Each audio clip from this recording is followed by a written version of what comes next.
এই সূরা কোরআনে পাকের ৯৬ নম্বর সূরা। এখানে ছোট ছোট ১৯টি আয়াত রয়েছে। এই সূরাটি মক্কায় অবতীর্ণ এবং অনেক রিওয়ায়াতে প্রমাণিত হয় এটি হচ্ছে প্রথম সূরা, প্রথম ওয়াহি। এই সূরার প্রথম অংশটুকুন সর্বপ্রথম নাজিল হয় রাসূলুল্লাহ সাল্লাল্লাহু আলাইহি ওয়াসাল্লামের কাছে। এবং কিভাবে নাজিল হয়, তিনি কোথায় ছিলেন, এই কাহিনী আপনারা সিরাতে পাকে পড়েছেন। আজকে আমরা সহিহ বুখারীর রিওয়ায়াত ইবনে কাসীর রাহমাতুল্লাহ আলাইহি পেশ করেছেন, সেখান থেকে আবার একটু আমাদের রিমাইন্ডার করি। যদিও আজকে অনেক ভাই মিস করছেন, হয়তো একটু ইরিয়ালের পরিস্থিতির কারণে অনেকে আসতে পারেননি।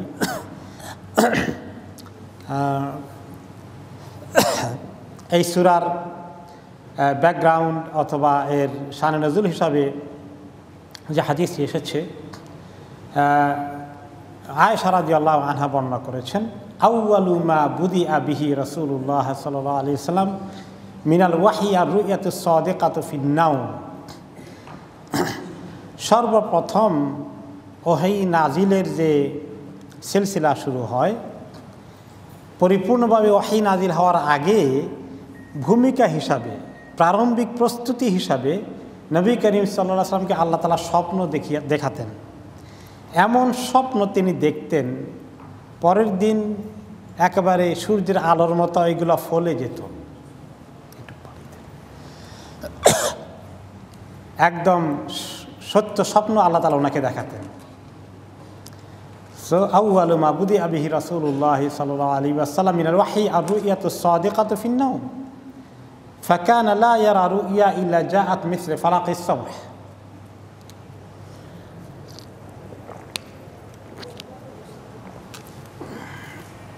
So this is the first step. প্রথমে তিনি স্বপ্ন দেখতেন আর এগুলো ঘটে যেত একেবারে দিনের আলোর মতো সুস্পষ্ট আকারে।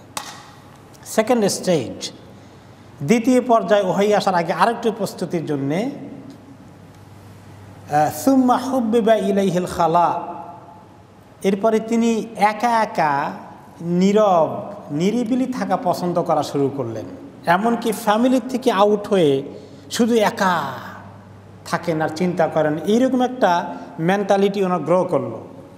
এবং নিরিবিলি থাকার জন্য তিনি বাড়ি ঘর ছেড়ে মক্কা শহরের পাশেই যে পাহাড় আছে হেরা পর্বত, সেখানে চলে যেতেন। ফাকানা ইয়াতি হিরা ফায়াতাহান্নাসু ফীহি, হেরা পাহাড়ের গুহায় গিয়ে বসতেন একেবারে নিরিবিলি এবং সেখানে তাহান্নুস করতেন। তাহান্নুস কি জিনিস? আহুয়া তাআব্বুদু আল-লায়ালি যাওয়াতিল আদাদ, কয়েক রাত দিন একসঙ্গে গিয়ে ওখানে থাকতেন, গিয়ে চলে আসতেন না, একাধারে কয়েকটি রাত কাটাতেন।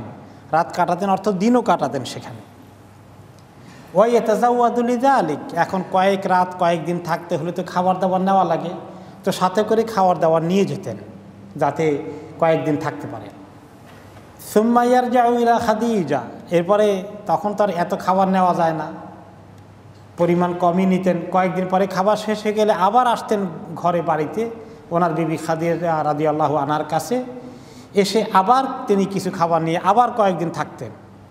এবং কোনো কোনো রিওয়ায়াতে এসছে যখন খাদিজা রাদিয়াল্লাহু আনহা হিসাব করে দেখতেন যে কয়দিন খাবার চলার কথা 2 দিন 3 দিন বেশি হয়ে গেলে এখনও আসলেন না, নিশ্চয়ই খাবার কষ্ট হচ্ছে, তখন তিনি নিজেও খাবার নিয়ে যেতেন। কমপ্লেন করতেন না, বাড়িঘর থেকে কী করেন এভাবে একলা, আর কোনো কাজ নাই, খালি বসে বসে চিন্তা করেন। কি মহিয়সী মহিলা ছিলেন।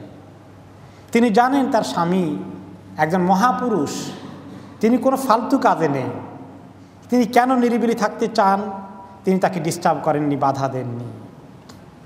আখেরি জামানার মহিলা হলে তো আচ্ছা করে ঝগড়া করতে কতক্ষণ। তারপরে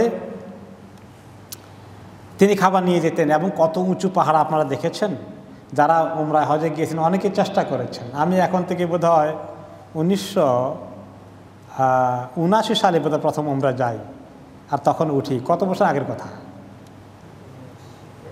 হ্যাঁ, 32 বছর। মাশাআল্লাহ, 32 বছর আগে যখন উঠি তখন তো আমি পুরো জওয়ান, তখন উঠতে পানির বোতল শেষ হয়ে গেছে, কি টায়ার লেগেছে। আলহামদুলিল্লাহ উঠছি ওখানে। তো একজন মহিলা খাবারের প্যাক হাতে করে ওখানে উঠেছেন, কি কষ্টটা করেছেন, বিনা প্রতিবাদে বিনা বাধায় বিনা তর্ক বিতর্ক করে এভাবে কোঅপারেশন করেছেন, এই জন্য তো তিনি এত মহিয়সী হতে পেরেছেন। সুবহানাল্লাহ। এবং আল্লাহ তাআলা জিবরাইল আলাইহিস সালামকে পাঠিয়েছেন, আপনি যখন যাবেন আমার নবীর সঙ্গে দেখা করতে, ওনার বিবি খাদিজাতে আমার পক্ষ থেকে সালাম দিবেন। ইয়া আল্লাহ, সুবহানাল্লাহ, কি শান! আল্লাহ তাআলা কি মহান মর্যাদা তাকে দিয়েছেন। মহান গুণের কারণে, স্যাক্রিফাইসের কারণে স্বামীর জন্য তিনি কি না করেছেন, সমস্ত সম্পদকে ওনার হাতে তুলে দিয়েছেন। তার ঘটনা আরও আসতেছে। কত গুণী, কত জ্ঞানী তিনি ছিলেন। সমস্ত মহিলাদের জন্য আজকে রোল মডেলকে খাদিজা রাদিয়াল্লাহু আনহা, আয়েশা রাদিয়াল্লাহু আনহা। হে মুসলিম মহিলারা, আপনারা যদি রোল মডেল তালাশ করতে চান, তাহলে খাদিজা রাদিয়াল্লাহু তাআলা আনহার জীবনী পড়েন। কি মহিয়সী মহিলা তিনি ছিলেন। তো খাদিজা রাদিয়াল্লাহু আনহা মাঝে মাঝে খাবার দিয়ে এসেছেন। ফায়াতাজাওয়াদু লিমিসলিহা হাত্তা ফাজাআহুল ওয়াহী। এরকম নিরিবিলি থাকার প্রক্রিয়া চলাকালীন অবস্থায় হঠাৎ করে একদিন ওনার কাছে ওয়াহী চলে আসলো। কিভাবে আসলো? ওয়াহুয়া ফি গারে হিরা ফাজাআহুল মালাকু ফীহি। তিনি গারে হিরায় বসে আছেন, নিরিবিলি সাধনা করছেন। সাধনা কি? কিছু একটা সাধনা তো করছেন। আমার সিরাত বলে যে তিনি দেখলেন মক্কার লোকেরা আল্লাহ তাআলাকে বাদ দিয়ে কি এই মূর্তি পূজা করে, এগুলোর কাছে চায়, মাথা নত করে, নিজের হাতে বানায়। কোনোদিন তিনি এগুলা বাপদাদার কালচারে ইন্টারেস্টেড ছিলেন না। প্রশ্ন আসতো মনে যে আল্লাহ সৃষ্টি করেছেন তিনি কই, তাকে বাদ দিয়ে মানুষ এগুলো কী করে? কিন্তু ওনার কাছে কোনো ক্লিয়ার গাইডেন্স নাই। কেমনে লোকদেরকে বলবেন এইটা রং, এইভাবে আল্লাহর ইবাদত করতে হয়? উনি কি এগুলো জানেন? তখনও জানেন না। এই জন্য তিনি চিন্তা করছেন কিভাবে আল্লাহ তাআলার রাস্তা খুঁজে পাওয়া যায়। সাধনা করা মানে যোগ ব্যায়াম করেন না বসে বসে। তিনি আল্লাহ তাআলাকে খুঁজে পাওয়ার এক বিশাল তৃষ্ণা নিয়ে অপেক্ষা করছেন, ধ্যান করছেন, চিন্তা করছেন। ওই বৌদ্ধ যেভাবে ধ্যানে বসেছে, যে ছবি আসে আপনাদের কাছে, ওই রকম না। সংসার বর্জন করে দিয়ে জঙ্গলে বসে তিনি দীর্ঘদিন কাটাননি। একটি সময় তিনি হক তালাশ করার প্রক্রিয়ায় হককে তালাশ করছেন কিভাবে পাওয়া যায়। এই জন্য তিনি সেই চেতনা নিয়েই সেখানে তিনি খোঁজাখুঁজি করছেন। আসলে বেকার সময় নষ্ট করছেন না। আর সেই জন্য যে মানসিক প্রস্তুতি লাগবে, সেই জন্য আল্লাহ তাআলা ওনাকে ঘর বাড়ি থেকে বের করে ওখানে আসার জন্য এই মানসিকতা তৈরি করে দিয়েছেন। হঠাৎ করেই জিবরাইল ফেরেশতা এসে হাজির। তিনি তো জানেন না কিছু একটা আসছে, কে আসলো, উনি কে, এগুলো তো তিনি চিনেন না, পরিচয় দেন না ফেরেশতা এসে প্রথমে। কিভাবে তিনি কাজ শুরু করলেন? তিনি বলেন, নবী করিম সাল্লাল্লাহু আলাইহি সাল্লাম পুরো ঘটনা খাদিজা রাদিয়াল্লাহু আনহাকে বললেন। এসে কি করলো জানো? আমাকে বলল যে ইকরা, আপনি পড়েন। পড়তে বলে। আমি তো কোন স্কুল কলেজে যাইনি, মাদ্রাসা যাইনি, লেখাপড়া কাগজ কলমে কেমন লিখতে কিছু শিখি নাই। ক্বালা রাসূলুল্লাহ সাল্লাল্লাহু আলাইহি সাল্লাম ফাকুলতু মা আনা বিকারি। আমি বললাম যে আমি তো কোনোদিন লেখাপড়া করার ছাত্র হিসাবে কোনো জায়গায় জয়েন করিনি, লেখাপড়া শিখিনি, আমি কি পড়বো? কোনটা পড়তে বলেন, কেমনে পড়বো? ক্বালা ফাআখাযানি ফাগাত্তানি। তিনি আমাকে ধরলেন আর আমাকে আলিঙ্গন করে একদম দীর্ঘ লম্বা আলিঙ্গন করে দিলেন। এমন আলিঙ্গন করলেন হাত্তা বালাগা মিন্নিল জাহাদ। ওনার আলিঙ্গন এত শক্ত ছিল, এত চাপ দিলেন যে আমি কষ্ট অনুভব করতেছিলাম, এত জোরে চাপ দিলেন। সুম্মা আরসালানি, এরপরে ছেড়ে দিলেন। এবার বললেন ইকরা, এবার পড়েন। একই উত্তর দিলাম, মা আনা বিকারি, আমি তো পড়তে পারি না, আমি তো লেখাপড়া করিনি। আবার আমাকে দ্বিতীয়বার ধরলেন, শক্ত করে চাপ দিলেন, আমার খুব কষ্ট হয়ে গেল। আবার ছেড়ে দিয়ে বললেন এবার পড়েন। আমি তৃতীয়বারে বললাম যে কি পড়বো, আমি তো কোনোদিন লেখাপড়া করিনি, কোনটা পড়তাম? 3 নম্বরে আবার ধরে আমাকে চাপ দিলেন, খুব কষ্ট হয়ে গেল। এবারে ছেড়ে দিয়ে আমাকে বললেন পড়েন এবার। এরপরে বললেন ইকরা বিসমি রাব্বিকাল্লাযী খালাক, আপনার যে রব আপনাকে সৃষ্টি করেছেন সেই রবের নাম নিয়ে পড়া শুরু করেন, পারবেন পড়তে, এইগুলো পড়েন। তো পড়তে হবে ইকরা এই সূরা। এখন এই সূরার মধ্যে ইকরা আছে, আর এটা পড়তে হবে আল্লাহর নাম নিয়ে, বিসমি রাব্বিকা। আর এটা একটা সূরার শুরু, এই জন্য কোরআন শরীফ পড়তে হলে শুরুতে, সূরার শুরুতে কি পড়তে হবে? বিসমিল্লাহির রহমানির রহিম, প্রত্যেক সূরার শুরুতে। যদিও এমনি কোরআন শরীফের শুরু করতে হলে আউযু বিল্লাহ দরকার, ওয়া ইযা কারাআতাল কুরআনা ফাস্তাইয বিল্লাহি মিনাশ শাইতানির রাজিম। এটা কোরআনের যেখানেই পড়েন আপনি, শুরু থেকে পড়লেও, মাঝখান থেকে সূরার পড়লেও আউযু বিল্লাহ মাস্ট। আর বিসমিল্লাহ সবসময় লাগে না, বিসমিল্লাহ মাস্ট কোন জায়গায়? সূরার শুরুতে। সূরার মাঝখানে ঢুকলে আউযু বিল্লাহি মিনাশ শাইতানির রাজিম ওয়াকাল আল্লাযীনা কাফারু লা তাসমাউ লিহাযাল কুরআন পড়ে যান, সেখানে বিসমিল্লাহ লাগবে না। কেউ পড়লে মানা নাই, কিন্তু মাস্ট নয়, জরুরি নয়। জরুরি কোন জায়গায়? সূরার শুরুতে। ফিকহের মাসালা হলো, আপনি প্রায় লোকেরা জিজ্ঞেস করে যে নামাজে দাঁড়ালে সূরা পড়তে হলে সূরার শুরুতে আউযু বিল্লাহ বিসমিল্লাহ লাগবে নাকি? আলহামদুলিল্লাহর পরে আগে আউযু বিল্লাহ বিসমিল্লাহ লাগবে। প্রথমবার যখন নিয়ত করে ঢুকেন, প্রথমবার আউযু বিল্লাহ লাগবে, এরপরে বিসমিল্লাহ পড়ে সূরা ফাতিহা পড়তে হবে। এরপরে যদি নতুন সূরা শুরু করেন, লিইলাফি পড়তেছেন, বিসমিল্লাহ লাগবে। কিন্তু মাঝখানে শুরু করে দিলেন ইন্নাল্লাযীনা ক্বালু রাব্বুনাল্লাহু সুম্মা ইসতাকামু, আর বিসমিল্লাহ লাগবে না। দ্বিতীয় রাকাতে আসলেন, সূরা ফাতিহা পড়বেন, বিসমিল্লাহ লাগবে? লাগবে। প্রত্যেক সূরার শুরুতে বিসমিল্লাহ লাগবে। দ্বিতীয় রাকাতে আউযু বিল্লাহ লাগবে? আর লাগবে না। দ্বিতীয় রাকাতে যদি সূরা ফাতিহা শুরু করেন, বিসমিল্লাহ লাগবে। সূরা ফাতিহার পরে আরেকটা কেরাত শুরু করে দেন, এখন কি বিসমিল্লাহ লাগবে না লাগবে না? এটা ডিপেন্ড করে নতুন সূরা শুরু করলেন কিনা। আলাম তারা পড়তেছেন, তাব্বাত ইয়াদা পড়তেছেন, বিসমিল্লাহ লাগবে। কিন্তু মাঝখান দিয়ে কোন আয়াত তেলাওয়াত করতেছেন, হ্যাঁ, ইয়া আইয়ুহাল্লাযীনা আমানু তাকুল্লাহা হাক্কা তুকাতিহি ওয়া লা তামুতুন্না, বিসমিল্লাহ লাগবে না। তাই সূরা শুরুতে বিসমিল্লাহ লাগে। তিনি বলে দিলেন ইকরা বিসমি রাব্বিকাল্লাযী খালাক। আমরা তাফসিরে পড়ে আসি, তাফসিরে ঢুকে গেছি, ওইটি রিওয়ায়াত বাকি আছে, কিভাবে ওহী নাজিল হলো সেখানে চলে যাই। 3 নম্বরে উনি যখন আমাকে ধরলেন যে ইকরা বিসমি রাব্বিকাল্লাযী খালাক, যে আল্লাহ আপনাকে সৃষ্টি করেছেন সেই আল্লাহর নামে আপনি পড়েন, তিনি রিপিট করা শুরু করে দিলেন, খালাকাল ইনসানা মিন আলাক ইকরা ওয়া রাব্বুকাল আকরাম আল্লাযী আল্লামা বিল কালাম আল্লামাল ইনসানা মা লাম ইয়ালাম। জিবরাইল আলাইহিস সালাম বলছেন আর তিনি পড়ে যাচ্ছেন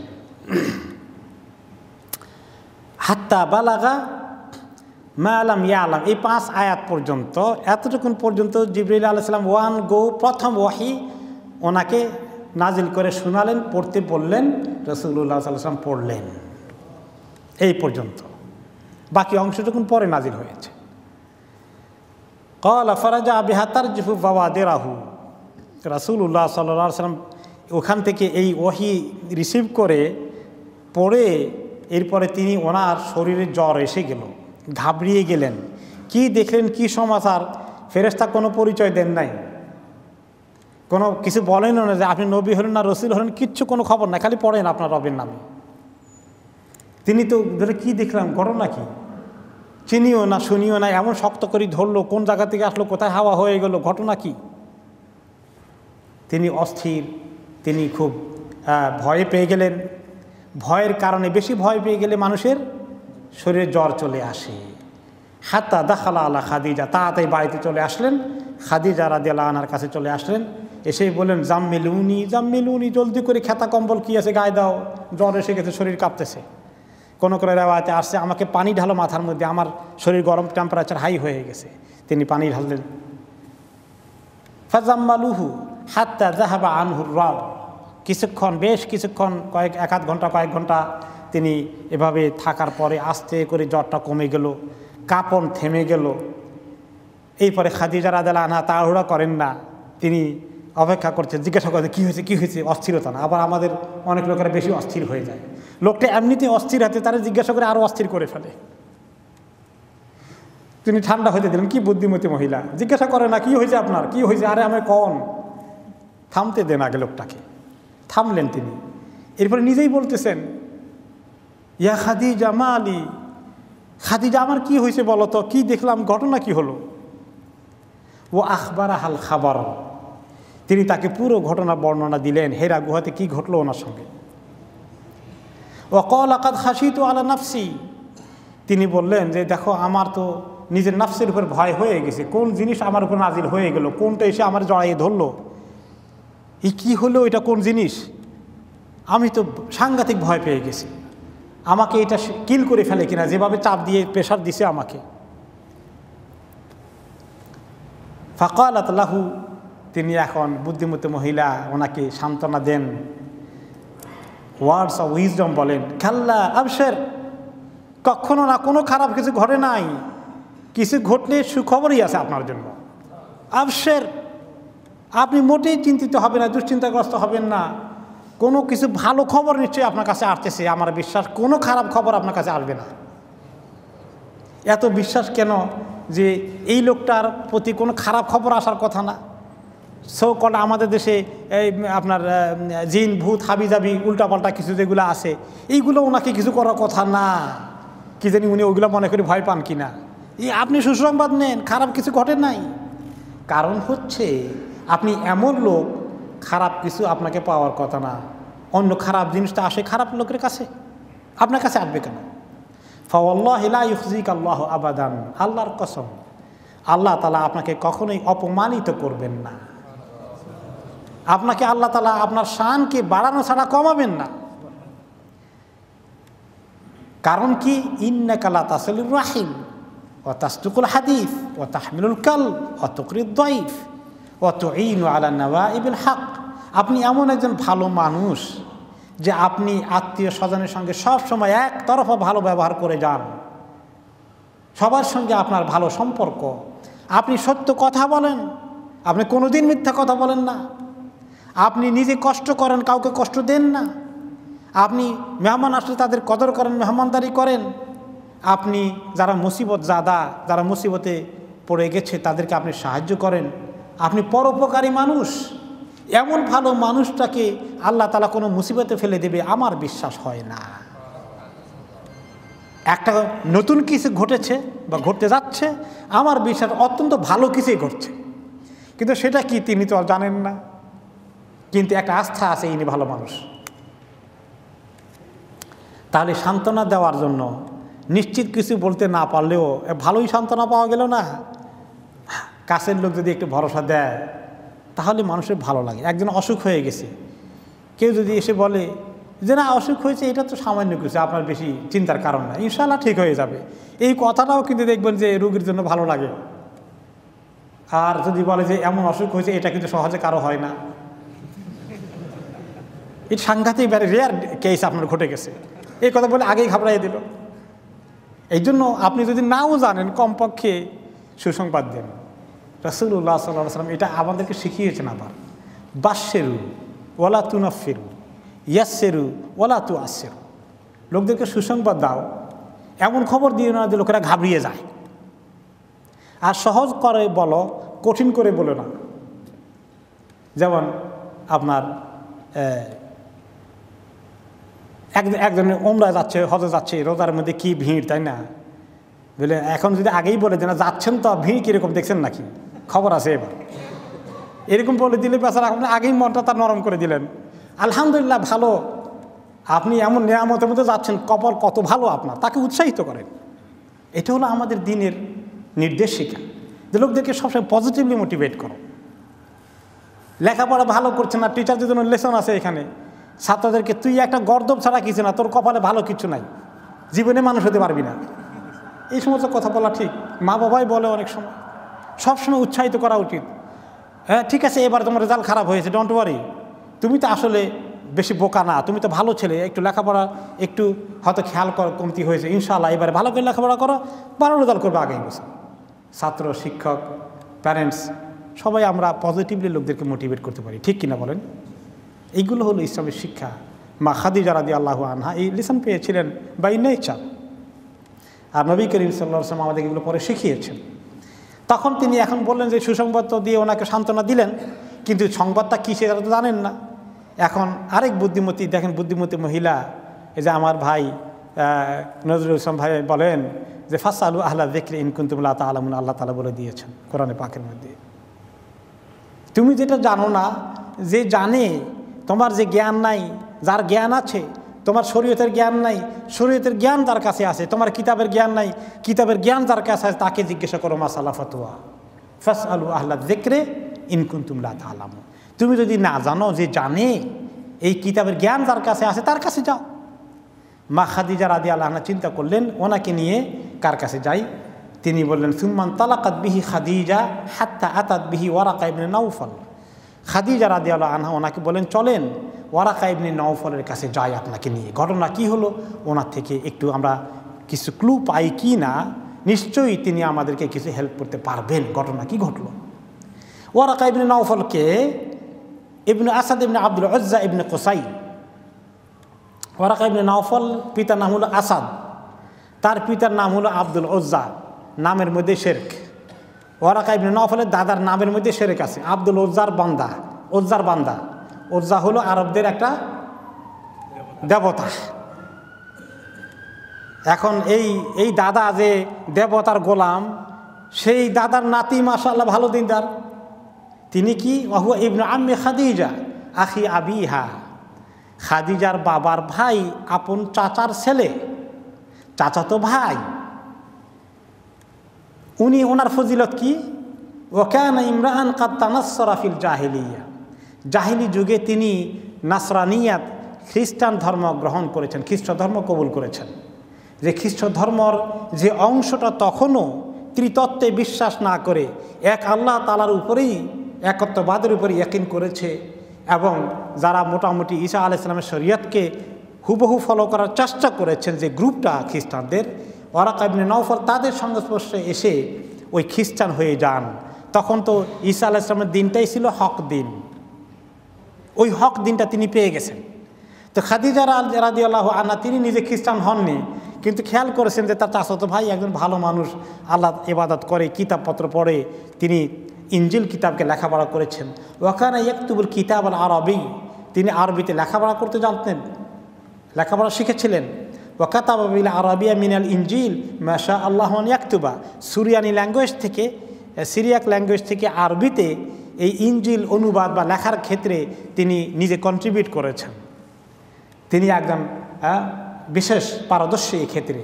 ওয়াকানা শাইখান কাবীরান কাদ আমিয়া, তিনি বেশ বয়স্ক, অনেক বয়সে পরিণত হয়েছেন, খুব বুড়ো হয়ে গেছেন, এবং তিনি অন্ধ হয়ে গেছেন শেষ দিকে।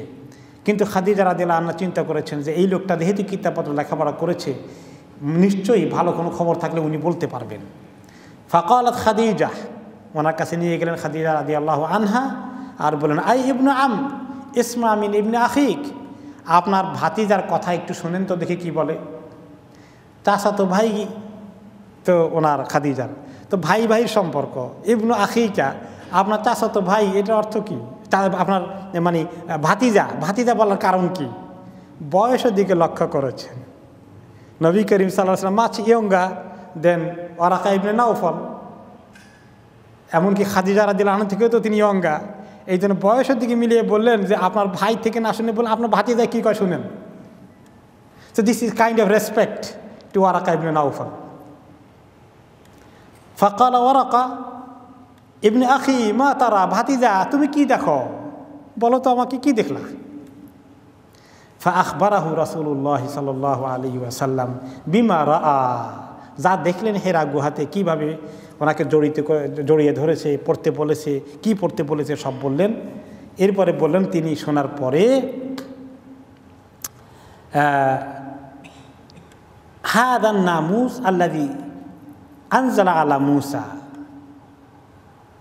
আল্লাযী উনজিলা আলা মূসা, এই হচ্ছে ওই নামুস, ওই ফেরেশতা যাকে মূসা আলাইহিস সালামের কাছে ওহী নিয়ে পাঠানো হয়েছে। মূসা আলাইহিস সালাম শুধু নয়, সমস্ত নবীদের কাছে যাকে আল্লাহ তাআলা ওহী নিয়ে পাঠান, সেই নামুস তিনি হচ্ছেন হযরত জিবরিল আলাইহিস সালাতু ওয়াস সালাম। আল্লাহ তাআলা জিবরিল আলাইহিস সালামকে আপনার কাছে পাঠিয়েছেন। এখন তিনি বলেন লাইতানি ফিহা জাযআন, আমি যদি ওই সময় জওয়ান থাকতে পারতাম, সামনে একটা সময় আসতেছে আপনার জন্য, ওই সময় যদি আমি জওয়ান হতে পারতাম, লাইতানি আকুনু হাইয়ান হিনা ইউখরিজুকা কওমুকা, আপনার লোকজন যখন আপনাকে দেশ থেকে বের করে দিবে, বহিষ্কার করে দেবে, আপনার প্রতি অত্যাচার করবে, ওই সময় আমি যদি জিন্দা থাকতাম তাহলে আপনাকে আমি হেল্প করার জন্য সাহায্যের হাত বাড়িয়ে দিতাম, আমি সশরীরে এসে আপনাকে ডিফেন্ড করতাম তাদের অত্যাচার থেকে রক্ষা করার জন্য, আপনাকে যখন তারা বের করে দিবে, নির্যাতন করবে। এই কথা শোনার পরে রাসূলুল্লাহ সাল্লাল্লাহু আলাইহি ওয়াসাল্লাম বললেন, আওয়া মুখরিজিয়াহুম, তারা আমাকে বের করে দেবে? আমার কুরাইশের লোকজন আমাকে আল আমিন উপাধি দিয়েছে, আমাকে এত মায়া মমতা করে, কোনোদিন কেউ আমার প্রতি দুর্ব্যবহার করে না, কারণ তারা জানে তারা আমাকে ভালো মানুষ হিসাবে এত পছন্দ করে। এই লোকগুলো আমাকে আমার দেশ থেকে বের করে দিবে? আশ্চর্য কথা, তিনি খুবই আশ্চর্যিত হয়ে গেলেন। ওয়ারাকা তখন বললেন, নাম লাম ইয়াতি রাজুলুন কাত্তু বিমা জিতা বিহি ইল্লা উদিয়া। হ্যাঁ, আপনি যে মেসেজ নিয়ে আসতেছেন, অর্থাৎ অচিরেই আল্লাহ তাআলা আপনাকে নবুয়তের দায়িত্ব দিচ্ছেন, আপনার অ্যাপয়েন্টমেন্ট ঘটতে যাচ্ছে, ভূমিকা হয়ে গেছে, আপনি আখরি জামানার শেষ নবী, আপনার কাছে অচিরেই ওহী আসবে যে দাওয়াতি কাজ শুরু করে দেন। আর যেই দাওয়াতি কাজ শুরু করে দেবেন, ইসলামের পয়গাম পৌঁছে দিতে চেষ্টা করবেন, আপনার মতো যত নবী পৃথিবীতে এসেছিল, যত লোকেরা দ্বীনের দাওয়াত দিয়েছে, সবাইকে সুযোগ সুবিধা ভোগকারী কায়েমি স্বার্থবাদী মহল দুশ্মনী করেছে, কাজে আপনার সঙ্গে দোস্তি করবে না। এটা আল্লাহ তাআলার এই দ্বীনের সুন্নাত। যখনই কোনো লোক খাঁটি দ্বীনের দাওয়াত দেয়, সমাজে একটা সুবিধাবাদী অংশ তাদের বিরুদ্ধে প্রকাশ্য দুশ্মনী শুরু করে দেয়। কাজে আপনি এই সুন্নতের বাইরে যেতে পারবেন না। ওয়ালান তাজিদা লিসুন্নাতিল্লাহি তাবদীলা, আল্লাহ তাআলার চিরাচরিত বিধানে কোনো পরিবর্তন ঘটবে না। সকল নবী যেভাবে দুশ্মনী মোকাবেলা করেছে, আপনার বিরুদ্ধেও তারা এরকমভাবে চক্রান্ত করবে। এই দুশ্মনী আপনাকে মোকাবিলা করতে হবে। ওয়াইন ইউদরিকুনি ইয়াউমুকা আনসুরুকা নাসরান মুআজ্জারা, সেদিন যখন দুশ্মনী তুঙ্গে উঠবে আপনার সঙ্গে, আল্লাহ তাআলা যদি আমাকে সুযোগ দিতেন, হায়াত দিতেন, তাহলে আমি আমার জান মাল দিয়ে আপনাকে সাহায্য করব। এই কথা বলে তিনি সুসংবাদ দিয়ে দিলেন যে অচিরে আরও ওহী আসবে, আপনি প্রস্তুত হন। সুম্মা লাম ইয়ানশাব ওয়ারাকা আন তুফিয়া ওয়া ফাতারাল ওয়াহী, এরপরে ওয়ারাকা ইবনে নাওফলের কিছুদিনের মধ্যে মৃত্যু ঘটে গেল, তার হায়াত শেষ হয়ে গেল, তিনি আর ফারদার কিছু দেখতে পেলেন না। আর ইতিমধ্যে বেশ কিছুদিন ওয়াহী স্টপ হয়ে গেল, ওহী আর আসে না। রাসূলুল্লাহ সাল্লাল্লাহু আলাইহি সাল্লামের কাছে এই ইন্ট্রোডাকশন দিয়ে আল্লাহ তাআলা ওনাকে মানসিক প্রস্তুতির জন্য ছেড়ে দিলেন। তারপরে তিনি মাঝে মধ্যে খুব অস্থির হয়ে যেতেন, কই সেই ওহী কবে আসবে, কখন জিবরাইল আসবে, এই সুসংবাদের অপেক্ষায় আছেন। মাঝে মধ্যে পাহাড়ে উঠে চিন্তা করতেন, আসে না কেন, মনে হতো নিচে পড়ে যায়, এত দুঃখ কষ্ট। কিন্তু তিনি আত্মহত্যা করার সিদ্ধান্ত গ্রহণ করেন নাই, মনের ভিতরে এরকম কষ্ট চলে আসতো। তারপরে একদিন তিনি দেখতে পেলেন যে জিবরাইল আলাইহিস সালাম ওনার সশরীরে 600 পাখা নিয়ে আসমানে তিনি দেখা দিয়েছেন। তারপরে আল্লাহ তাআলা ওহী নাযিল করেছেন, ইয়া আইয়ুহাল মুদাসসির কুম ফাআনজির, হে কম্বল গায়ে দিয়ে শুয়ে, জিবরাইলকে দেখে ভয় পেয়েছেন, আবার ভয় পেয়েছেন, আবার জ্বর এসেছে। তখন ওহী নাযিল হয়ে গেল যে ভয় পেয়ে জ্বর আসলে চলবে না, কাজ আছে, উঠতে হবে। কুম ফাআনজির, উঠেন, কাজ করেন, দাওয়াতি কাজ করতে হবে।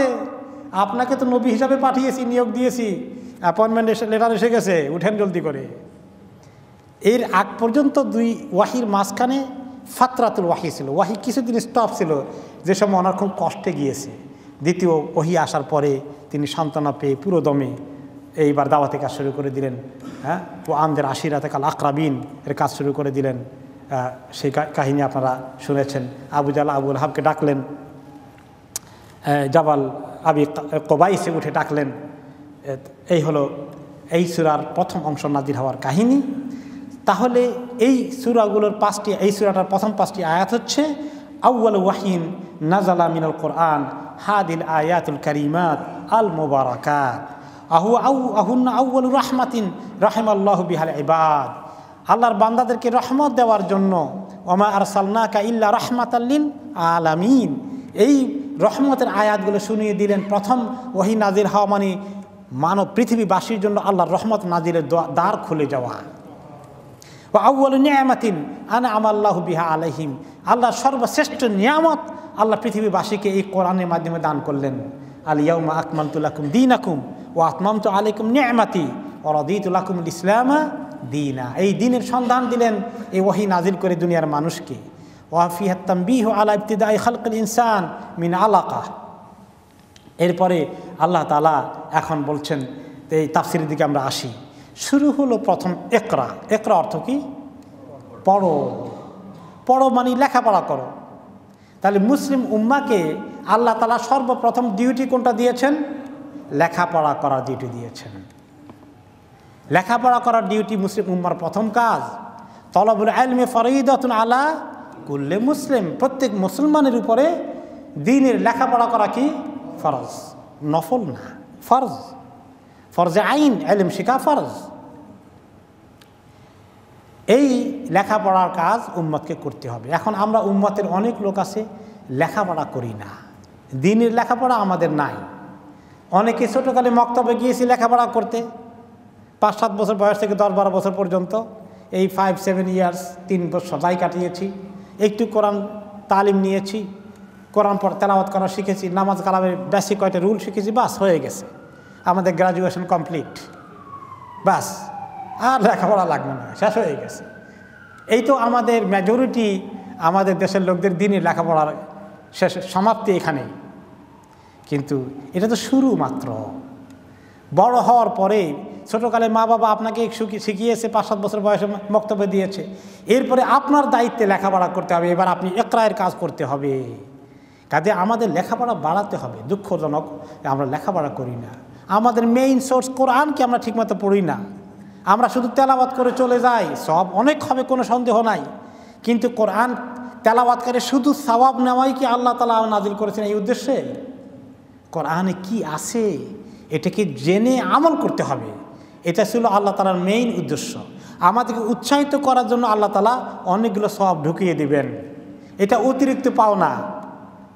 আসলটা কোনটা? আমরা আমল করব, কোরআন থেকে শিখব, জ্ঞান শিখব, ইসলামের তরিকাগুলো শিখব। লেখাপড়াটা এই জন্য করতে হবে। এই লেখাপড়া করার কাজ আল্লাহ তাআলা উম্মতকে দান করেছেন। প্রথম ডিউটি যে আল্লাহ সৃষ্টি করেছেন, সৃষ্টি করার যিনি সৃষ্টিকর্তা, তিনি কোনো একটা উদ্দেশ্যে সৃষ্টি করেছেন। যিনি সৃষ্টি করেন তার একটা উদ্দেশ্য আছে না নাই? উদ্দেশ্য আছে। নাকি উদ্দেশ্য ছাড়াই সৃষ্টি করেছেন? না। আফা হাসিবতুম আন্নামা খালাকনাকুম আবাসা ওয়া আন্নাকুম ইলাইনা লা তুরজাউন। তোমরা কি মনে করছো এমনি মনে চাইছি আর এমনি সৃষ্টি করলাম বেহুদা, খেল তামাশা স্থলে মনে করলাম সৃষ্টি, এরকম না। এরকম আবাস বেহুদা কাজ আমি করি না। আর কেন সৃষ্টি করেছি, কি করতে হবে, আমার কাছে ওয়া ইলাইনা তুরজাউন, হ্যাঁ তোমরা আমার কাছে আসবে এবং আমি হিসাব নেব।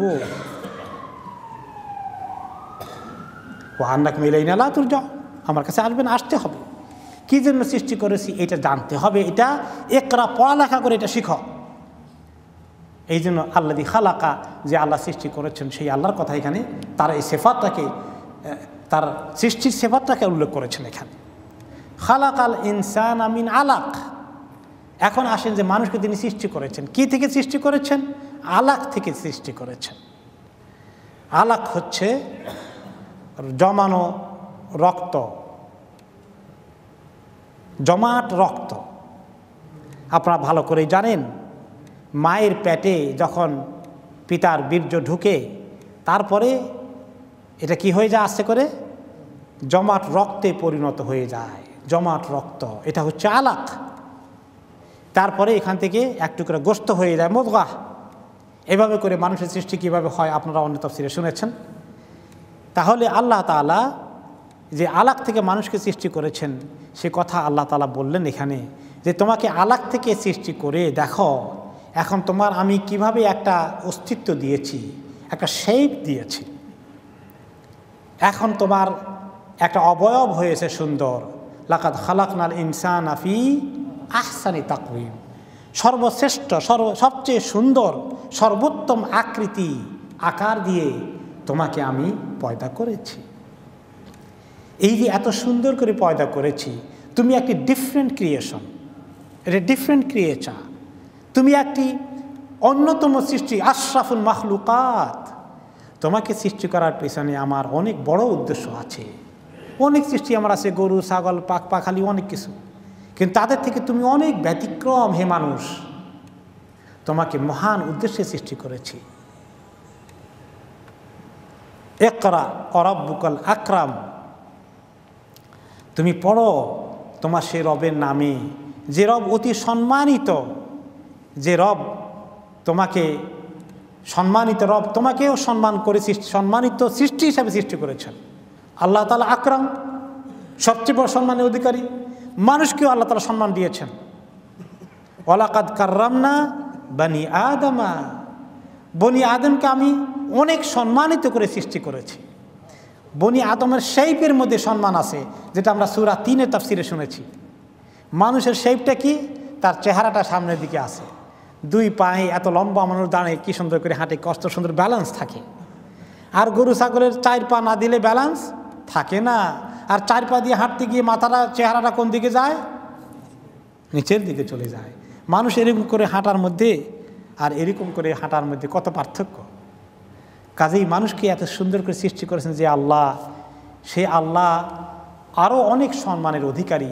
তোমরা আল্লাহ তাআলার এই সম্মানকে রক্ষা করো, আল্লাহকে সম্মান দিতে শিখো, এবং আল্লাহকে সম্মান দেওয়ার অর্থ হচ্ছে আল্লাহ তাআলার হুকুমকে মানতে শিখো, গ্রহণ করো। তিনি তোমাদেরকে কিভাবে সম্মানিত করেছেন? অনেক সৃষ্টির মধ্যে তোমাদেরকে আল্লাহ তাআলা ইলমের একটা তরিকা দিয়েছেন। আল্লাযী আল্লামা বিল কলম আল্লামাল ইনসানা মা লাম ইয়ালাম, যে আল্লাহ তোমাদেরকে শিক্ষা দিয়েছেন কলম দ্বারা, আর ইনসানকে এমন কিছু শিখিয়েছেন যেটা ইনসান কোনোদিন জানার কথা ছিল না, শিখার কথা ছিল না। আল্লাহ তাআলা তাকে শিখিয়েছেন, শিক্ষা দীক্ষার ব্যবস্থা করেছেন। আল্লাহ তাআলা আমাদেরকে কলম দিয়ে শিখিয়েছেন। কলম শিখার একটা হাতিয়ার। A weapon of learning is the pen. আল্লাহ তাআলা কলমকে দিয়ে দিনের অনেক কিছু লিখিয়েছেন। দুনিয়ার লেখাপড়া সব কিছু কলম দিয়ে হয়। এই জন্য তাবেঈ সাঈদ রাদিয়াল্লাহু আনহু, কাতাদা রাদিয়াল্লাহু আনহু থেকে বর্ণনা করেন, আল কালামু নি'মাতুম মিনাল্লাহি তাআলা আযীমাহ, কলমটা আল্লাহ তাআলার একটা বড় নিয়ামত। লাউলা যালিকা লাম ইয়াকিম দীনুন, কলম না থাকলে দিনটাও দুনিয়াতে টিকে থাকা মুশকিল হতো। কি দিয়ে কোরআন লেখা হতো, ফিকহের কিতাব লেখা হতো, হাদিস লেখা হতো। অলাম ইয়াসলু আইসুন, মানুষের জীবনের হিসাব নিকাশ অনেক কিছু দুনিয়াতে লিপিবদ্ধ করা যেত না। কাহিনীগুলো, আইন কানুন, নিয়ম নীতি, হিসাব নিকাশ সব কিছু বরবাদ হয়ে যেত কলম না থাকলে। ফাদাল্লা আলা কামাল কারামি সুবহানাহু বিআন্নাহু আল্লামা ইবাদাহু মা লাম ইয়ালামু, তাহলে আল্লাহ তাআলা কত সম্মানিত, এবং তিনি মানুষকে সম্মানের দিকে কিভাবে নিয়ে এসেছেন এই কলম দ্বারা লেখাপড়া শিখিয়েছেন। ও নাকালাহুম মিন যুলুমাতিল জাহলি ইলা নূরুল ইলম, এবং কিভাবে আল্লাহ তাআলা তাদেরকে অন্ধকার থেকে আলোর দিকে নিয়ে এসেছেন। ও নাব্বাহা আলা ফাদলি ইলমিল কিতাবা লিমা ফীহি মিনাল মানাফিল আযীমা আল্লাতী লা ইয়াহিতু বিহা ইল্লা হু। এই যে কলম দ্বারা দুনিয়াতে কত গ্রন্থ লেখা হয়েছে, কত সূত্র লেখা হয়েছে, কত বৈজ্ঞানিক তত্ত্বগুলো লেখা হয়েছে, হিসাব নিকাশ লেখা হয়েছে, দিন দুনিয়া সকল কিছু কলম দ্বারাই সংরক্ষিত করার ব্যবস্থা হয়েছে। এবং এই লেখাকে রাসূলুল্লাহ সাল্লাল্লাহু আলাইহি ওয়াসাল্লাম গুরুত্ব দিয়েছেন। পড়াকে যেমন গুরুত্ব দিয়েছেন, তেমন লেখাকে গুরুত্ব দিয়েছেন। দুইটাই এখানে আসছে। প্রথম বললেন ইকরা, পড়তে তো কলম লাগে না, কিন্তু আবার বলছেন যে লেখাও লাগবে, এই জন্য কলমের কথা বলেছেন। তো এই জন্য লেখা পড়া দুইটা মিলে জ্ঞান চর্চা, দেখছেন? শুধু একটা হলে হয় না, দুইটা লাগবে। এবং হাদিসে এসেছে যে তিনি লেখাপড়ার কথা বলেছেন। একটা হাদিসে একটা রেওয়ায়েতে এসছে, তিনি বলেছেন যে কাইয়িদুল ইলমা বিল কিতাবা, একটা আসারে এসেছে, আসারের মধ্যে এসেছে কাইয়িদুল ইলমা বিল কিতাবা, যে তোমরা লেখা এলেমকে আটকাও, এলেমকে আটকিয়ে রাখো, ধরে রাখো লেখাপড়া দ্বারা। হেফজের মাধ্যমে যেমন ধরে রাখা যায়, তেমনি লেখাপড়ার মাধ্যমে ধরে রাখতে হয়। হেফজের কারণে মানুষ মরে গেলে সেটা চলে গেল, কিন্তু লেখা থাকলে মরে গেলেও সেটা পৃথিবীতে থাকার ব্যবস্থা আছে।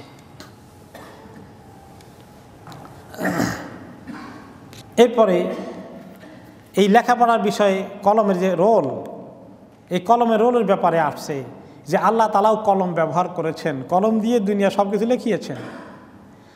আউয়ালু মা খালাকাল্লাহুল কালাম, আপনারা হাদিস শুনেছেন।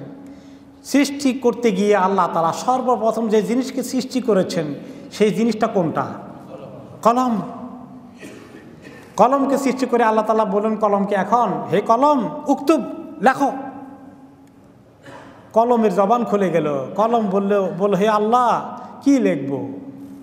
উক্তুব মা ইয়াকুনু ইলা ইয়াউমিল কিয়ামাহ, কিয়ামত পর্যন্ত যা কিছু ঘটবে, সৃষ্টিতে আসবে যা কিছু ঘটবে, যা কিছু আসবে সব লিখে ফেলো। কলম সব লিখে বলো। ফাহুয়া ইনদাহু ফি যিকরি ফাওকা আরশিহি, আল্লাহর আরশের উপরে লাউহে মাহফুজের মধ্যে এই কলম সব লিখে রেখে দিয়েছে। এখন এই লেখার কাজ লাউহে মাহফুজে আছে। আমরা কবে সৃষ্টি হব, আমাদের রিজিক কী হবে, এগুলো সব লাউহে মাহফুজে লেখা আছে। ওই কলম দিয়ে লেখা হয়ে গেছে। সৃষ্টির আকাশ জমিন সৃষ্টির 50,000 বছর আগে কলম দিয়ে সব লেখা কাজ হয়ে গেছে। আরেকটি হাদিসে আবার কলম লেখে, আবার লেখার কাজ হয়। ইদাবার রাবিন নুতফাতে সেন্তান ও আরবাউন আলাইলা, 42 দিন রাত অতিক্রান্ত হয়ে গেলে মায়ের পেটে বাস আল্লাহু ইলাইহা মালিকান, বা কোনো কোনো রেওয়ায়েতে 4 মাসের কথা এসেছে। আল্লাহ তাআলা মালাকান, তখন সেখানে ফেরেশতা পাঠিয়ে দেন। ফাসাওয়ারাহা, সে তার আকৃতির পরিপূর্ণ শেপ দিয়ে দেয় পেটের ভিতরে বাচ্চার। ও খালাকা সামআহা ওয়া বাসারাহা ওয়া জিলদাহা ওয়া লাহমাহা ওয়া আযমাহা, এরপরে ফেরেশতা অনেক আল্লাহ তাআলার হুকুমে সবগুলো আমাদের নাক কান চোখ হাত পা সবগুলো শেপ করে দেন পেটের ভিতরে। সুম্মা ইয়াকুলু ইয়া রাব আযাকারুন আম উনসা, ফেরেশতা আল্লাহ তাআলাকে জিজ্ঞেস করেন যে আল্লাহ এই বেবিটা বেবি বয় হবে না বেবি গার্ল হবে? ফায়াকদি রাব্বুকা মা শাআ ওয়া ইয়াকতুবুল মালাক, তোমার রব যেটা ফয়সালা দেওয়ার দিয়ে দেন, তখন ফেরেশতা লিখে দেয় ছেলে হবে অথবা মেয়ে হবে, কতদিন হায়াত পাবে, কি রিজিক পাবে। সুম্মা ইয়াকুল ইয়া রাব আজালাহু, কতদিন বয়স হবে এই বাচ্চার? ফায়াকুল রাব্বুকা মা শা, তোমার রব যেটা চান সেটা বলে দেন, ততদিন লিখে দেয়। ওয়া ইয়াকতুবুল মালাক সুম্মা ইয়াকুল রব রিজকাহু, কত কি রিজিক পাবে। এভাবে আল্লাহ তাআলা ফয়সালা দেন, সব কিছু লেখা হয়ে যায়।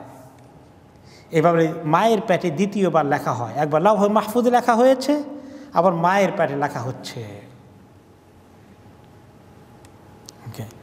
ক্বালা উলামাউনা ফাল আকলামু ফিল আসলি সালাসা, ইমাম কুরতুবী রাহমাতুল্লাহ আলাইহি বলেন যে আমাদের ওলামায়ে কেরাম এই কোরআন হাদিস থেকে নিয়ে 3টা কলম পেলেন আল্লাহ তাআলার পক্ষ থেকে। কলমের কাজ 3 তরিকায় হচ্ছে। একটা হচ্ছে আল কালামুল আউয়াল আল্লাযী খালাকাহু আল্লাহু বিয়াদিহি ওয়া আমারাহু ইয়াকতুব, প্রথম কলম যেটা আল্লাহ সৃষ্টি করেছেন, আল্লাহ বলেছেন লেখো, সেটা ফার্স্ট পেন। সেকেন্ড হচ্ছে আকলামুল মালায়েকা, ফেরেশতাদের কলম চালায়, জাআলাহুল্লাহু বিআইদিহিম ইয়াকতুবুনা বিহাল মাকাদির আল কাওয়াইন ওয়াল আমাল। দ্বিতীয়টা হচ্ছে ফেরেশতারা ওই মায়ের পেটে যখন প্রত্যেকটি বেবি আসে তখন তাদের রিজিক হায়াত মউত জেন্ডার সব লিখে দেন। আর 3 নম্বর কলম আরেকটা আছে। প্রথমটা আল্লাহ তাআলার কলম, 2 নম্বরটা ফেরেশতাদের কলম, 3 নম্বর কলমটা কোনটা কোনটা হইতে পারে বলেন তো? সেটাও ফেরেশতাদের কলম। 3 নম্বরটা মানুষের কলম, আমরাও কলম ব্যবহার করি। আকলামুন নাস, মানুষের কলম। জাআলাহুল্লাহু বিআইদিহিম ইয়াকতুবুনা বিহা কালামাহুম, মানুষের নিজেদের লেখাপড়া বই পুস্তক গ্রন্থ লিপিবদ্ধ করা, চিঠিপত্র হিসাব নিকাশ করে কলম দিয়ে। এই কলমের সবগুলোই দরকার। আল্লাহর কলম, ফেরেশতাদের কলম, কিরামান কাতিবিনের কলমও আছে, আর রিজিকওয়ালা পেটের ভিতরে ফেরেশতাদের কলমও আছে, সবগুলো ফেরেশতাদের কলম। আর 3 নম্বর মানুষের কলম। কোনোটাই কম না। আমরা তো মানুষদেরটাই ফায়দা দেখি এবং বুঝি এবং এটাই আমরা ব্যবহার করছি। কাজেই এই কলম অনেক দামি জিনিস। এই কলম দিয়ে আল্লাহ তাআলা মানুষকে শিখান, লেখাপড়ার কাজ করান। এই জন্য লেখাপড়া শিখতে হবে, উম্মতকে লেখাপড়ার কাজ বেশি করে করতে হবে। এই উম্মতের জন্য এটা একটা সারি ডিউটি যে তারা লেখাপড়া শিখবে। এরপরে আমরা দেখি যে এই আয়াতের মধ্যে কলম দিয়ে শেখানোর পরে আল্লাহ তাআলা বলেছেন আল্লামাল ইনসানা মা লাম ইয়ালাম, আল্লাহ তাআলা ইনসানকে এমন কিছু শিখিয়েছেন যা সে নিজে শিখতে পারতো না। কি শিখিয়েছেন আল্লাহ তাআলা? শিখান, কিন্তু প্রথম শিখানোর কাজ মানুষকে কিভাবে হয়েছে? ওয়া আল্লামা আদামাল আসমাআ কুল্লাহা, আল্লাহ তাআলা আদম আলাইহিস সালামকে সবগুলোর নাম শিখিয়ে দিলেন। এই কথাটার নামটা একটা সিম্বলিক ওয়ার্ড, কিন্তু সমস্ত জ্ঞানের চাবিকাঠি মোদ্দা কথায় সেখানে দেওয়া আছে। পৃথিবীতে কত প্রকারের ফল হবে, কত প্রকারের সবজি হবে, তরিতরকারি হবে, কত প্রকারের মাছ হবে, কত প্রকারের পাখি হবে, বনি আদম কি নাম ধরে এগুলোকে ডাকবে, এগুলো সব ওয়ার্ড বুক আল্লাহ তাআলা ফেরেশতা আদম আলাইহিস সালামকে এইভাবে দেননি, কিন্তু তার ভিতরে আল্লাহ তার মাদা ঢুকিয়ে দিয়েছেন। তিনি এবং তার বংশধর এগুলোর নাম চিনতে, বলতে, শিখতে অসুবিধা হয় না। একটার নাম, আর শুধু নামই নয়, এই কনসেপ্ট, এর হাকিকত অনেক কিছু আল্লাহ তাআলা মানুষকে শিখিয়ে দিয়েছেন। যেমন এই হার্বটা, এই প্লান্টটা, এই গাছগাছালিটার মধ্যে এই ঔষধ আছে, মানুষ এগুলো শিখে কি না? কীভাবে পায়? এটার মধ্যে এই উপকার আছে, এটার মধ্যে ক্ষতি আছে, এটা খাওয়া যায়, এটা ঘাস খাওয়া যাবে না, জঙ্গল গরু ছাগলে খাবে, এটা আমাদের জন্য সবজি। এই পার্থক্য মানুষ কেমনে করতে পারে? আল্লাহ তাআলা এখানে ফিট করে দিয়েছেন। ওয়া আল্লামা আদামাল আসমাআ কুল্লাহা, সেখান থেকে দিয়ে দেওয়া হয়ে গেছে। এরপরে মানুষ এগুলোকে চর্চা করে, গবেষণা করে, লেখাপড়া করে ওই আল্লাহ তাআলার এলেমটাকে মানুষ পাওয়ার চেষ্টা করে, আর একটু বেশি করে রিসার্চ করে। কিন্তু অরিজিনালি উইদাউট রিসার্চ আল্লাহ তাআলা মানুষের ফিতরাতের মধ্যে অনেক কিছু দিয়ে দিয়েছেন, যেগুলোর জন্য অনেক বড় রিসার্চ করা লাগে না। মায়ের পেট থেকে যখন বাচ্চার জন্ম হওয়ার পরে প্রথম যখন বাচ্চা দুধ খাইতে যায়, দুধের বোটা যখন বাচ্চার মুখে দেয়, বাচ্চাকে কে বলে যে এখন টান দেওয়া একটা? কে বলতে হয়? কে শিখাইতে হয়? কেমনি শিখেছে যে এই জিনিসটা টান দেওয়া লাগবে, দুধ আসবে? তাকে কে শিখালো? আল্লাহ তাআলা শিখিয়েছেন। এই যে ইনসানকে আল্লাহ তাআলা ন্যাচারালি এই জ্ঞান দিয়েছেন, বিবেক দিয়েছেন, তাকে শিখার মতো অনেক মাদ্দা তার ভিতরে ঢুকিয়ে দিয়েছেন। এবং এরপরে আল্লাহ তাআলা ইনসানকে কলম চর্চা করে, লেখাপড়া করে, বিদ্যা চর্চা করে, গবেষণা করে, রিসার্চ করে আরও শেখার ব্যবস্থা অ্যাড করে দিয়েছেন। কাজে মানুষ জ্ঞান অর্জন করতে করতে অনেক দূর যেতে পারে। আর এই জন্যই আল্লাহ তাআলা দুনিয়ার মধ্যে নবী করিম সাল্লাল্লাহু আলাইহি সাল্লামকে যে জিনিসটা দুনিয়ার হাসিল করার জিনিসের মধ্যে চাইতে হুকুম করেছে, এইটা বেশি করে চান আমার কাছে, সেটা কোনটা? ইলম। ওয়াকুর রব্বি জিদনি ইলমা, আপনি এটা বেশি দোয়া করেন যে আল্লাহ আমাকে বেশি করে ইলম বাড়িয়ে দিন। এই ইলম বাড়ানোর কাজ সবাইকে করতে হবে। আল্লাহ তাআলার কাছে এই দোয়া আমাদের সবার করতে হবে। এখন বসে বসে খালি দোয়া করব, ইলম বাড়ানোর জন্য কিতাবপত্রের পৃষ্ঠা উল্টাবো না। এই জন্য দোয়া শিখিয়েছেন আল্লাহ তাআলা। দোয়া শিখিয়েছেন যে তুমি চেষ্টা করো আর আমার কাছে তৌফিক চাও। এই জন্য এই ইলম শিখার দোয়া করতে হবে, আর ইলম শিখার চর্চা জারি রাখতে হবে। কতদিন এই ইলম শিখার চর্চা করতে হবে? যে মক্তবে বাচ্চাদেরকে পড়াইয়ে দেন, ছোটোকালে আপনারা পড়েছেন 5 থেকে 10 বছর, 12-13 বছর পর্যন্ত, এখানেই শেষ না। তলাবুল ইলমি মিনাল মাহদে ইলাল লাহাদ, জন্ম থেকে, দোলনা থেকে কবর পর্যন্ত ইলম শিখার এই কাজ জারি রাখতে হবে। এখন এই ইলম, ইমাম ইবনে কাসির রাহমাতুল্লাহ আলাইহি বলেন যে ওয়াহুয়াল কদরুল্লাযী ইমতাযা বিহি আবুল বারিয়া আদম আলাল মালায়েকা, এই ইলম শিখার কারণে, ইলমের কারণে আদম আলাইহিস সালামের শান ফেরেশতাদের থেকে বেশি হয়ে গেল। তখন তো আদম আলাইহিস সালাম ইবাদত করেন নাই, কেবল সৃষ্টি হয়েছে, ইবাদত শুরুই করেন নাই। আল্লাহ তাআলা ওনাকে ইলম শিখিয়ে দিলেন, দিয়ে ফেরেশতাদেরকে বলেন তাকে সম্মানের সিজদা করো। শান কি? ফেরেশতারা বলল যে এত সম্মান হয়ে গেলে বেচারা কালকে সৃষ্টি করছে, আজকেই এত শান, আর আমরা এতদিন আল্লাহ তাআলা ইবাদত করি। তখন আল্লাহ তাআলা বললেন, কি বলেছিলেন? যে আমাকে সব জিনিসের নাম বলো দেখি, এগুলো বলো তো কি? আম্বিউনি বি আসমাই হাউলা ইন কুনতুম সাদিকিন। আর বলতে পারলো না ওনারা কিছু, ওনারা কয়েকটা জানেন, এর বেশি জানেন না। আর আদম আলাইহিস সালামকে বললেন তুমি বলো দেখি এখন এগুলো কি? ইয়া আদম আম্বিউহুম বি আসমাইহিম, বলো দেখি। আদম আলাইহিস সালাম পর করে বলে দিলেন। ফেরেশতারা এবার বুঝলেন যে আদমের এত শান কেন, আদমের শান কেন বেড়েছে? ইলমের কারণে। ইলমের কারণে আল্লাহ তাআলা শান অনেক বাড়িয়ে দেন। ইয়ারফাইল্লাহুল্লাযিনা আমানু মিনকুম ওয়াল্লাযিনা উতুল ইলমা দারাজাত। তোমাদের মধ্যে যারা ঈমানদার এবং ইলম তাদেরকে আল্লাহ তাআলা দিয়েছেন, তাদেরকে আল্লাহ তাআলা দারাজাত অনেক বাড়িয়ে দেন। কুল হাল ইয়াস্তাউিল্লাযিনা ইয়ালামুন ওয়াল্লাযিনা লা ইয়ালামুন। যারা ইলম শিখার কাজ করে ইলম শিখে, আর যারা ইলম শিখে না তারা কি কখনো বরাবর? এই জন্য যে ব্যক্তি ইখলাসের সাথে ইলম শিখতে আসে, ফেরেশতারা তার জন্য কি করে? রাস্তার মধ্যে তাদের পাখা বিছিয়ে দেয়, তাদেরকে ওয়েলকাম করতে, সম্মান করতে। সাহালাল্লাহু লাহু বিহি তারিকান ইলাল জান্নাহ। আল্লাহ তাআলা ওই তালিবুল ইলম, যে সত্যিকার তালিবুল ইলম, যে ইলমের কিমত বুঝে, ইখলাসের সাথে আমলের উদ্দেশ্যে আল্লাহর সন্তুষ্টির জন্য ইলম শিখে, তার জন্য আল্লাহ তাআলা জান্নাতের রাস্তাকে সহজ করে দেন।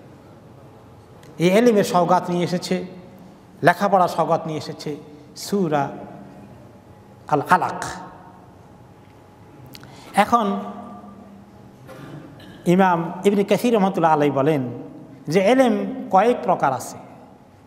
ওয়াল ইলমু তারাতান ইয়াকুনু ফিল আযহান। ইলম অনেক সময় যেহনে চলে আসে। লেখাপড়া না করলেও অনেকেই ভালো বুদ্ধিমান হয়ে যায়, অনেক গুণ জ্ঞানের কথা তার মাথার মধ্যে আসে।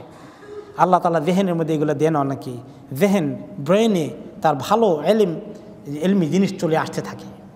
ওয়া তারাতান ইয়াকুনু ফিল লিসান। চিন্তার মধ্যে ভালো ইলম। আর দ্বিতীয়, ইলম ফুটে উঠে মানুষের কথাবার্তায়।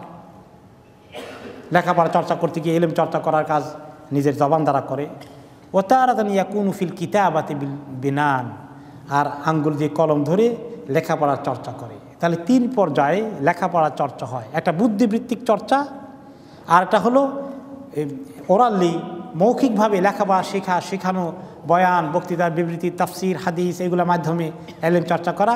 3 নম্বর হচ্ছে লেখাপড়া কাজ করে, কিতাবপত্র লিখে এই জ্ঞান চর্চা করা। 3 পর্যায়ে এই জ্ঞান চর্চা করা হয়। আর এই যে ইলম, এই ইলমটা চলে আসে আমলের সঙ্গে সংযুক্ত হয়ে।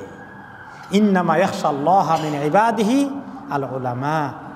যেই ব্যক্তি আল্লাহ তাআলাকে ভয় করে, ওই ব্যক্তি সত্যিকার ভয় করে আল্লাহ তাআলাকে। যেই ব্যক্তির ইলম রয়েছে, ইলমের উদ্দেশ্য আল্লাহ তাআলাকে ভয় করা। ইত্তাকুল্লাহ ওয়া ইউআল্লিমকুমুল্লাহ। আল্লাহকে বেশি করে ভয় করলে আল্লাহ তাআলা ইলম বাড়িয়ে দিবেন। অফিল আসারের মধ্যে এসেছে, মান আমিলা বিমা আলিমা ওয়ারাসাহুল্লাহু ইলমা মা লাম ইয়াকুন ইয়ালাম। যে ব্যক্তি যা শিখে সুন্দর করে আমল করার চেষ্টা করে, সেই ব্যক্তি সে জানে না এমন অনেক ইলম তাকে শিখিয়ে দেবেন। তাহলে ইলম শেখার জন্য আমলটাও একটা বড় শর্ত। এই ইলম চর্চা করার জন্য আল্লাহ তাআলা ওহী পাঠিয়েছেন। এই ইলম শেখানোর জন্য আল্লাহ তাআলা নবী করিম সাল্লাল্লাহু আলাইহি সাল্লামকে আমাদের শিক্ষক মুআল্লিম করে পাঠিয়েছেন। ইন্নামা বুইসতু মুআল্লিমান। এই লোকেরা, আমি শিক্ষক হিসাবে প্রেরিত হয়েছি। এখন এই ইলমের কথা নাজিল শেষ করার পরে 5 আয়াত পরে বাকি অন্য সময়ে এই সূরার শেষের অংশটুকু নাজিল হয়। কাল্লা ইন্নাল ইনসানা লা ইয়াতগা। আল্লাহ তাআলা বলেন কখনো নয়। এত সুন্দর কথাগুলোকে ইনসান গ্রহণ করলো না। ইনসান সীমা লঙ্ঘন করে। লা ইয়াতগা আর রাআহু ইস্তাগনা। ইনসানের ভিতরে সীমালঙ্ঘন সৃষ্টি হয়ে যায়, ক্রাইম করা শুরু করে, স্পর্ধা দেখায়। কেন?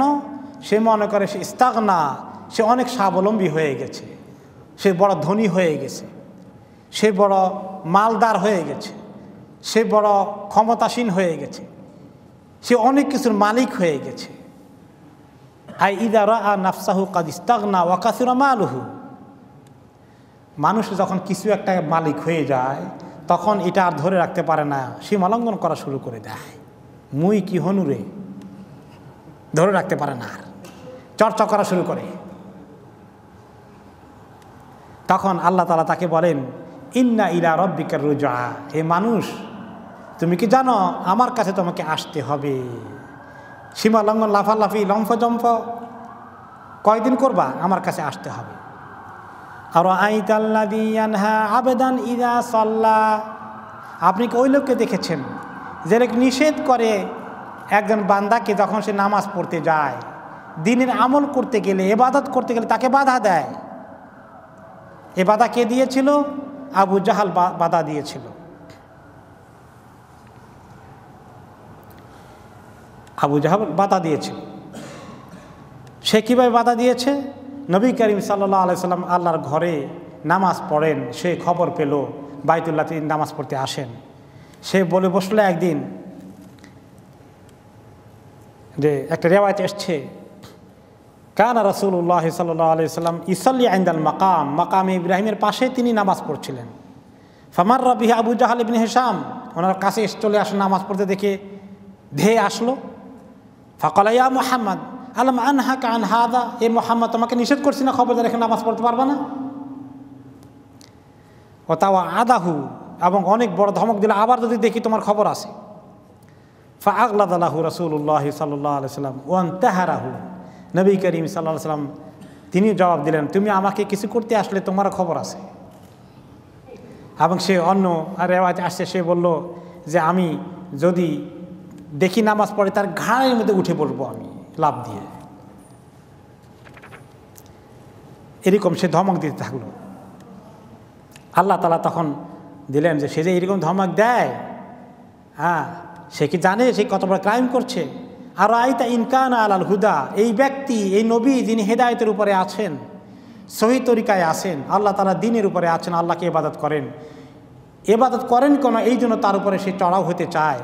আও আমারা বি তাকওয়া, অথবা তিনি লোকদেরকে তাকওয়ার দিকে আসতে ডাকেন, এত ভালো কাজ করেন, সেই জন্য তার সঙ্গে দুশ্মনী। সে তো তার কোনো ক্ষতি করছে না, সে তো তার সঙ্গে কোনো ক্লাসে যেতে চায় না, সে তার সঙ্গে কোনো সংঘর্ষ করতে চায় না, সে তার সঙ্গে কোনো মারামারি করতে চায় না, সে এর উপরে কেন ধেয়ে আসতেছে? আর আইতা ইন কাযযাবা ওয়া তাওয়াল্লা, আর এই লোক আবু জাহাল, এই ক্রিমিনাল, সে এই দ্বীন হককে মানতে অস্বীকার করছে এবং এটাকে ফেলে চলে যাচ্ছে, পৃষ্ঠ প্রদর্শন করছে, মুখ ফিরিয়ে নিচ্ছে। আলাম ইয়ালাম বিআন্নাল্লাহা ইয়ারা, তার এই সীমা লঙ্ঘন আল্লাহ তাআলা কি দেখেন না? সে কি জানে না যে আল্লাহ তাআলা তাকে ওয়াচ করছেন? যারা ক্রিমিনাল, এ অন্যায় করে, ক্ষমতার অপব্যবহার করে, মানুষের উপরে জুলুম করে, তাদেরকে আল্লাহ কি দেখেন না? কতক্ষণ লাগবে? লিখে রাখছেন আল্লাহ তাআলা, কখন কিভাবে ধরবেন তাদেরকে। এবং আবু জাহালকে আল্লাহ তাআলা ধমক দিচ্ছেন, কাল্লা লা ইল্লাম ইয়ানতাহি লানাসফাম বিন্নাসিয়া, খবরদার, সাবধান, এই লোক যদি এইগুলো বন্ধ না করে তাহলে তার কপাল ধরে, কপালের চুল ধরে তাকে আমি এমন টান দেব, তাকে এমন ধরবো, ইন্না বাতশা রাব্বিকা লাশাদীদ, সে খবর পাবে তার রবের ধরা কত শক্ত। নাসিয়াতিন কাযিবাতিন খাতিআহ, এই সমস্ত লোকগুলোর কপাল ধরতে আমার কষ্ট হয় না, হবে না। যারা মিথ্যাবাদী, যারা এই ক্রাইমের মধ্যে লিপ্ত আছে, যারা আল্লাহর দুশমনি করে, তাদেরকে ধরতে আমার কোনো কষ্ট হবে না, তাদেরকে পাকড়াও করতে, তাদেরকে শাস্তি দিতে, তাদেরকে গোষ্ঠীসহ নিপাত করতে আমার কোনো কিছু তোয়াক্কা করতে হবে না। এইগুলো যখন আল্লাহ তাআলা ধমক দিলেন, তখন আবু জাহাল বলে যে, এই মুহাম্মদ, তুমি যে আমাকে পাল্টা চ্যালেঞ্জ করলা, তোমার সঙ্গে কে আছে? কয়েকজন বনি হাশেমের কয়টা ছোটোখাটো একটা গোষ্ঠী তোমার পিছনে আছে, আর এই সারা কোরাইশ বংশের আশেপাশের সব আমার দলের লোক। আমা আল্লাহ ইন্নী আকসারু হাদাল ওয়াদি নাদিয়ান, আমি ডাক দিলে আমার ক্লাবের মেম্বার কতগুলো তুমি জানো? সমস্ত এই গুন্ডা পান্ডা মস্তান সব তো আমার দলে, তোমার দলে কয়টা আছে? এগুলা সব চলে আসবে আমার সাঙ্গপাঙ্গ হয়ে। তুমি কিসের ভিত্তিতে এত চ্যালেঞ্জ করো? তো আল্লাহ তাআলা তখন বলেন, ফালিয়াদু নাদিয়া, দেখ না, সে তার ডাক দেখ, তার দলকে, তার সাঙ্গপাঙ্গদেরকে, তার চেলা চামুন্ডাদেরকে, তার মস্তান বাহিনীকে, তার সন্ত্রাসীদেরকে লাগিয়ে দেখ, আনতে বলেন দেখি। সানাদউজ জাবানিয়া, আমিও ডাকবো, আল্লাহ তাআলা বলেন, আমার দলকে। আমার দল হলো জাবানিয়া, ফেরেশতাদের দল। আর জাবানিয়া হচ্ছে মালায়েকাতুল আযাব মিন সাআতিহি, আমার ফেরেশতা দল এক্ষুনি রেডি হয়ে আছে, এক্ষুনি তাকে ধরার জন্য চলে আসবে, সে আর এক কদম লম্ফজম্প দিক। এবং সে চ্যালেঞ্জ নিয়ে সে এগিয়ে আসলো। রেওয়ায়েত এসছে আবু জাহল আবার চ্যালেঞ্জ করলো আরেকদিন, যে স্টিল মোহাম্মদ কি আসি নামাজ পড়ে জিজ্ঞাসা করতেছে। হাল ইয়াফিরু মুহাম্মদ ওয়াজহু বাইনা আযহুরিকুম, হে কুরাইশের লোকেরা, তোমরা জীবিত থাকা অবস্থায় তোমাদের সামনে মোহাম্মদ এখনও সেজদা করে মাটির মধ্যে এই জমিনে? ক্বালু নাম, তারা বলে যে এখনও তো করে যাচ্ছে সেজদা, নামাজ তো এখনও পড়ে। ফাকাল ওয়াল্লাহি ওয়াল উজ্জা লা ইন রাআইতুহু ইউসাল্লি কাযালিকা লা আতআন্না আলা রাকাবাতিহি, আমার রব লাত আর উজ্জার কসম করে বলি, আবু জাহাল বলে যে আমি যদি ফার্দার দেখি সে সাজদা করতেছে, আমি লাত দিয়ে তার ঘাড়ের উপরে উঠে বসবো। লা ফারান্না ওয়াজহু ফি তুরাব, আর তার চেহারাকে মাটির সঙ্গে ঘষাইয়ে দেব। ফাআতা রাসূলুল্লাহ সাল্লাল্লাহু আলাইহি সাল্লাম ওয়া হুয়া ইউসাল্লি লিয়াতা আলা রাকাবাতিহি, এরকম একদিন নবী করিম সাল্লাল্লাহু আলাইহি সাল্লাম যখন নামাজ পড়ছিলেন, সে দৌড়ে আসলো, জাম্প করে ওনার ঘাড়ের মধ্যে বসবে, এই একদম এগিয়ে আসছে, লাফ দিয়ে কাছে আসছে। ফামা ফাজাআহু মিনহু ইল্লা ওয়া হুয়া ইয়ানকিসু আলা আখিবাইহি ওয়া ইয়াত্তাকি বিয়াদাইহি, কাফেররা তার পেছনে আসে, বলে যে কই দেখছো তুমি না গল্প চ্যালেঞ্জ করছিলে, দেখো ওই যে নামাজ পড়তেছে, ওই যে দেখো, সে দৌড়ে আসছে। আর কাফেররা সবাই ওখান থেকে তামসা দেখতেছে। যেই কাছে ওনার কাছে আসছে, এসে এখন ওনার কাছাকাছি আসার পরে খালি এরকম করে আর পিছনের দিকে যায়। এখন নিজেকে আত্মরক্ষা করে পিছনের দৌড়ের দিকে আর সামনের দিকে যায় না। ফাকিল আল্লাহু মালাক, এখন তার সাঙ্গপাঙ্গরা বলে দৌড়ে আসলে এখন পালাও কেন, কি হয়েছে, পিছনে হটো কেন, তুমি না বললা তা ঘাড়ে উঠবা। ফাকালা ইন্না বাইনি ওয়া বাইনাহু খান্দাকান মিন নার ওয়া হাওলান ওয়া আজনিহাতান, তোমরা দেখো না আমি কি দেখলাম, আমার মধ্যে আর মুহাম্মাদের মধ্যে মাঝখানে দেখি বিরাট আগুনের লেলিহান শিখা, আর পাখালি নিয়ে ফেরেশতা কতগুলো আমাদেরকে তাড়া করতেছে। তারপরে আমরা জান বাঁচাইয়া ভাগলাম, এখন আর মুরাদ নাই। ওই যে আল্লাহ তাআলা বলছেন সানাদ জাবানিয়া এসে হাজির, আগুনের লেলিহান শিখা নিয়ে ফেরেশতারা হাজির। তো এই ঘটনা রটে গেল কাফেরদের মধ্যে, এই ঘটনা মুমিনদের মধ্যে প্রচারিত হয়ে গেল। পরে কিছু যারা মুমিন ছিলেন তারা রাসূলুল্লাহ সাল্লাল্লাহু আলাইহি ওয়াসাল্লামের কাছে আসলেন, যে ঘটনা কী হয়েছে ইয়া রাসূলুল্লাহ। তখন নবী করিম সাল্লাল্লাহু আলাইহি ওয়াসাল্লাম বললেন, লাউদানা মিন্নি লাখতাতাফাতুল মালাইকাতু উদওয়ান, সে যদি আর এক কদম আগাতো আমার কাছে, ফেরেশতারা তার একটা একটা করে অঙ্গ ছিঁড়ে ফেলতো, তারা এমন রেডি হয়েছিল। তার কপাল ভালো, সে আর আগায় নেই, পেছনের দিকে চলে আসছে। তখন ওই সময়ে আল্লাহ তাআলা এই সূরার বাকি অংশ নাযিল করেন, কাল্লা ইন্নাল ইনসানা লা ইয়াতগা, 6 নম্বর আয়াত থেকে 7 নম্বর আয়াত পর্যন্ত এই আয়াতগুলো তখন নাজিল হয়ে যায়। এরপরে আবু জাহলের কাহিনী শেষ করে আল্লাহ তাআলা তখন নবী করিম সাল্লাল্লাহু আলাইহি ওয়াসাল্লামকে বললেন, হে মুহাম্মদ, আপনাকে কি পরিমাণ বাধা দেয় আমি তো দেখি। আল্লাহ তাআলা আগেই বলেছেন যে ইন্না ইলা রাব্বিকা রুজা আরাআইতা আলাম ইয়ালাম বিআন্নাল্লাহা ইয়ারা, আল্লাহ কি তাকে দেখে না? সব আমি দেখছি। আপনার এই চ্যালেঞ্জ আসতেছে, সব নবীরা মোকাবিলা করেছে, এই রাস্তা কঠিন রাস্তা আপনাকে মোকাবিলা করতে হবে, তবে আপনি এই কাজ চালিয়ে দিতে হবে। কাল্লা লা তুতিহু, খবরদার এত চ্যালেঞ্জের মোকাবিলা করলেও আপনি তার কাছে আত্মসমর্পণ করবেন না, গিভ আপ করবেন না। ওয়াসজুদ, আপনার সাজদার কাজ করে যান, আপনার ইবাদতের কাজ কন্টিনিউ করেন। ওয়াক্তারিব, এভাবে করে করে আল্লাহ তাআলার কাছে হয়ে যান, এখন আপনার সেজদা করা লাগবে না, একবার করলেই হবে। আপনি আপনার কাজ চালিয়ে যান। এইখান থেকে কি লেসন পাওয়া গেল আখেরি জমানায়, আমাদের জমানায়, যে এই দিনের কাজ করতে হলে যারা আল্লাহর দিনের দুশ্মন, তারা আপনাকে ফুল বিছানার ব্যবস্থা করে দেবে। তারা তাদের সর্বশক্তি নিয়োগ করে আপনাকে পৃথিবী থেকে উৎখাত করার জন্য কোনো রাস্তা বাকি রাখবে না। আর এটা কি শুধু আমাদের আখেরি জমানায় ঘটেছে? সকল জমানায় এটা ঘটবে। হক বাতিলের এই সংগ্রাম সংঘর্ষ কিয়ামত পর্যন্তই চলতে থাকবে। যাদের কিসমত ভালো তাদেরকে আল্লাহ তাআলা এই ক্লাবে জয়েন করার তৌফিক দান করবেন। যাদের কপাল খারাপ তারা আবু জাহালের ক্লাবে জয়েন করবে। না ফালিয়াদু নাদিয়া, নাদি বলা হয়েছে, নাদি মানে ক্লাব।